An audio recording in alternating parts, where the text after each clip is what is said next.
ಈ ಕ್ರಿಸ್ಮಸ್ ಪರ್ವದ ಒಂದು ಶುಭ ಸಂದರ್ಭದಲ್ಲಿ, ಕ್ರಿಸ್ಮಸ್ ಈವ್ ಒಂದು ಶುಭ ಸಂದರ್ಭದಲ್ಲಿ ನಿಮ್ಮೆಲ್ಲರಿಗೂ ಆ ಕ್ರಿಸ್ಮಸ್ ಪರ್ವದ ಒಂದು ಹಾರ್ದಿಕ ಶುಭಾಶಯಗಳು ಸಲ್ಲಿಸಲಿಕ್ಕೆ ಇವತ್ತು ಅತ್ಯಂತ ಒಂದು ಸಂತೋಷದ ಒಂದು ಸಂಭ್ರಮ ಎಲ್ಲರಿಗೂ ಗೊತ್ತಿದೆ. ಮೈಸೂರಲ್ಲಿ ಏನು ಹಳೆಯ ಒಂದು ಸಂಸ್ಥಾನದ ಕಾಲದಿಂದ ಇವತ್ತವರೆಗೂ ನಿರಂತರವಾಗಿ ಈ ಒಂದು ಕ್ರಿಸ್ಮಸ್ ಪರ್ವದಲ್ಲಿ ಇಡೀ ಮೈಸೂರು ಭಾಗಿಯಾಗುತ್ತೆ. ಯಾವುದೇ ಒಂದು ಧರ್ಮಕ್ಕೆ ಸೇರಿರಲ್ಲ, ಎಲ್ಲರೂ ಸಹ ಇದರಲ್ಲಿ ಬಂದು ಭಾಗವಹಿಸ್ತಾ ಇದ್ರು. ವಿಶೇಷವಾಗಿ ನಮ್ಮ ಏನು ಕ್ರಿಶ್ಚಿಯನ್ ಏನು ಬಾಂಧವರಿದ್ದಾರೆ, ಇದಕ್ಕೆ ಒಂದು ಅದ್ದೂರಿಯಾದ ಒಂದು ಆಚರಣೆಯನ್ನು ಮಾಡ್ತಾರೆ ಮೈಸೂರಲ್ಲಿ. ಇದು ನಾವೆಲ್ಲರೂ ಸ್ವಾಗತ ಮಾಡ್ತಾ ನಿಮ್ಮ ಈ ಒಂದು ಶುಭ ಸಂದರ್ಭದಲ್ಲಿ ಆ ದೇವರು ನಿಮಗೆ ಒಳ್ಳೆಯ ಆಶೀರ್ವಾದ ಮತ್ತೆ ಆರೋಗ್ಯವನ್ನು ಕೊಡಲಿ, ಆಶೀರ್ವಾದವನ್ನು ಮಾಡಲಿ ಅಂತ ಪ್ರಾರ್ಥನೆ ಮಾಡ್ತಾ ನಿಮ್ಮೊಂದಿಗೆ ಈ ಕಾರ್ಯಕ್ರಮದಲ್ಲಿ ಭಾಗವಹಿಸುವುದು ನನ್ನ ಸೌಭಾಗ್ಯ ಅಂತ ನಾನು ಭಾವಿಸ್ತೀನಿ. ನಮ್ಮ ಒಳ್ಳೆಯ ಕೆಲಸ ಒಂದು ಆಗುತ್ತೆ ನಮ್ಮ ಮೈಸೂರಲ್ಲಿ. ನಾವು ಸಹ ಒಂದು ಈ ಏನು ಸರ್ವಜನಾಂಗದ ಒಂದು ಶಾಂತಿಪೂರ್ಣ ಒಂದು ನಿಟ್ಟಿನಲ್ಲಿ ನಾವು ಸಹ ಮುಂದುವರಿತೀವಿ ಅಂತ ಹೇಳ್ತಾ ಮತ್ತೊಮ್ಮೆ ನನ್ನ ಆಹ್ವಾನಿಸಿ ನಮ್ಮ ಮೈಸೂರು ಹೋಪ್ ಸೆಂಟರ್ ಇವರ ವತಿಯಿಂದ ನಮ್ಮ ಜಗನ್ಮೋಹನ್ ಬಂಗ್ಲಿಯಲ್ಲಿದೆ ಒಂದು ಸ್ಥಳ ಇದು, ಅದರಲ್ಲೇ ತಮ್ಮ ಕಾರ್ಯಕ್ರಮ ಆಗಿರುವಂಥದ್ದು ಅದು ಒಂದು ಸೌಭಾಗ್ಯ ಅಂತ ನಾನು ಹೇಳಕ್ಕೆ ಇಷ್ಟಪಡ್ತೀನಿ. ಮತ್ತೊಮ್ಮೆ ಎಲ್ಲರೂ ಸಹ ನನ್ನ ಶುಭಾಶಯಗಳು, ಇನ್ನು ಕ್ರಿಸ್ಮಸ್ ಪರ್ವದ ಹಾರ್ದಿಕ ಶುಭಾಶಯಗಳು ನಮ್ಮ ಆತ್ಮನೆ ಪರವಾಗಿ ನಮ್ಮ ಸಂಸ್ಥೆಗಳ ಒಂದು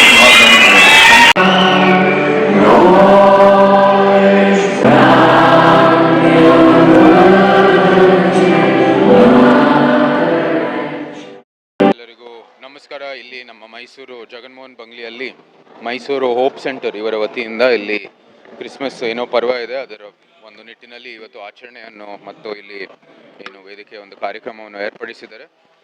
ಅತ್ಯಂತ ಸಂತೋಷದ ವಿಷಯ, ನಮ್ಮ ಏನು ಕ್ರಿಶ್ಚಿಯನ್ ಏನೋ ಬಾಂಧವರಿದ್ದಾರೆ ಅವ್ರ ಜೊತೆಗೆ ಅವರ ಏನು ಮುಖ್ಯವಾದ ಎಲ್ಲಕ್ಕಿಂತ ಮುಖ್ಯವಾದ ಒಂದು ಆಚರಣೆಯಲ್ಲಿ ಭಾಗವಹಿಸುವುದು ನಮಗೆ ಸಂತೋಷದ ವಿಷಯ.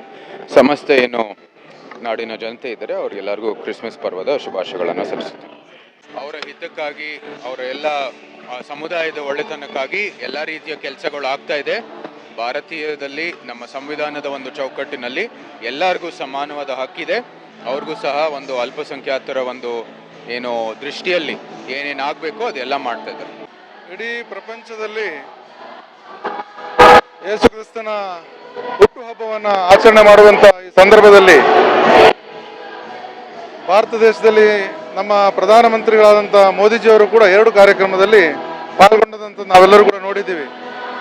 ಅದೇ ರೀತಿಯಲ್ಲಿ ಮೈಸೂರಿನ ಸಮಸ್ತ ಕ್ರೈಸ್ತರ ಪರವಾಗಿ ನಮ್ಮ ಮೈಸೂರು ಹಾಗೂ ಕೊಡಗು ಸಂಸದರು ಹಾಗೂ ನಮ್ಮ ಮೈಸೂರಿನ ಮಹಾರಾಜರು ಈ ವಿಶೇಷವಾದಂಥ ಜಗನ್ಮೋಹನ್ ಪ್ಯಾಲೇಸಿನ ಅರಮನೆಯಲ್ಲಿ ಕ್ರೈಸ್ತರು ಕ್ರಿಸ್ಮಸ್ ಈವನ್ನು ಆಚರಣೆ ಮಾಡುವಂಥ ಈ ಸಂದರ್ಭದಲ್ಲಿ ಬಂದು ಅವರನ್ನ ಇಡೀ ಸಮಸ್ತ ಕ್ರೈಸ್ತರು ಅವರನ್ನು ಗೌರವಿಸಿ ಅವರು ಸಮಸ್ತ ಕ್ರೈಸ್ತರಿಗೆ ಕ್ರಿಸ್ಮಸ್ ಹಬ್ಬದ ಶುಭಾಶಯಗಳನ್ನು ತಿಳಿಸಿ ನಮ್ಮ ಕ್ರೈಸ್ತರಿಗೆ ಆ ಒಂದು ಹಬ್ಬದ ಜೊತೆ ಅವರು ಕೂಡ ಪಾಲ್ಗೊಂಡು ಸಮಸ್ತ ಕ್ರೈಸ್ತ ಜನತೆಗೆ ಕ್ರಿಸ್ಮಸ್ ಹಬ್ಬದ ಶುಭಾಶಯಗಳನ್ನು ಕೋರಿ ಉಡುಗೊರೆಗಳನ್ನು ಕ್ರೈಸ್ತರ ಪರವಾಗಿ ಪಡೆದು ಅವರು ಹಿಂದಿರುಗಿ ಅರಮನೆಗೆ ಹೋಗಿದ್ದಾರೆ. ಜಗನ್ಮೋಹನ್ ಪ್ಯಾಲೇಸ್ ಅಲ್ಲಿ ಅನೇಕ ಕ್ರೈಸ್ತ ಸಭೆಗಳು ಸೇರಿ ಈ ಒಂದು ಆಚರಣೆಯನ್ನ ಮಾಡ್ತಾರೆ. ನಾಳೆ ದಿನ ಅವರು ಚರ್ಚ್ಗಳನ್ನು ಮಾಡ್ತಾರೆ. ಬಟ್ ಇವತ್ತು ಎಲ್ಲರೂ ಕೂಡ ಸೇರಿ ಒಂದು ಹಬ್ಬ ಆಚರಣೆ ಮಾಡುವಂಥದ್ದು, ಅದು ಮಹಾರಾಜನ ಕರೆದು ಅದಕ್ಕೆ ಆ ಸ್ಥಳಾವಕಾಶ ಕೂಡ ಮಾಡಿಕೊಟ್ಟಿದ್ದಂಥದ್ದು ಬಹಳ ವಿಶೇಷವಾದದ್ದು. ಹಾಗಾಗಿ ಜಗನ್ಮೋಹನ್ ಪ್ಯಾಲೇಸ್ ಮೈಸೂರು ಸೆಂಟ್ರಲ್ ಇರುವಂತ ಒಂದು ಜಾಗ, ಬಹಳ ವಿಶೇಷವಾದಂಥ ಐತಿಹಾಸಿಕ ಒಂದು ಜಾಗ. ಅಲ್ಲಿ ಕ್ರಿಸ್ಮಸ್ ಹಬ್ಬವನ್ನು ಆಚರಣೆ ಮಾಡಿ ಅಲ್ಲಿಂದ ಮೈಸೂರು ಮಹಾರಾಜರೇ ಮೈಸೂರಿನ MP ಅವರು ಬಂದಿದ್ದು ಬಹಳ ವಿಶೇಷವಾದಂಥ ಒಂದು ಹಬ್ಬ ನಮ್ಮ ಕ್ರೈಸ್ತರಿಗೆಲ್ಲರಿಗೂ ಕೂಡ. ಅದೇನೆ ಮಹಾರಾಜರು ಹೇಳ್ದಂಗೆ, MP ಅವರು ಹೇಳ್ದಂಗೆ ಒಂದು ಶಾಂತಿಯ ತೋಟ, ಅದರಲ್ಲಿ ಎಲ್ಲ ತರದ ಹೂಗಳು ಇರ್ತವೆ.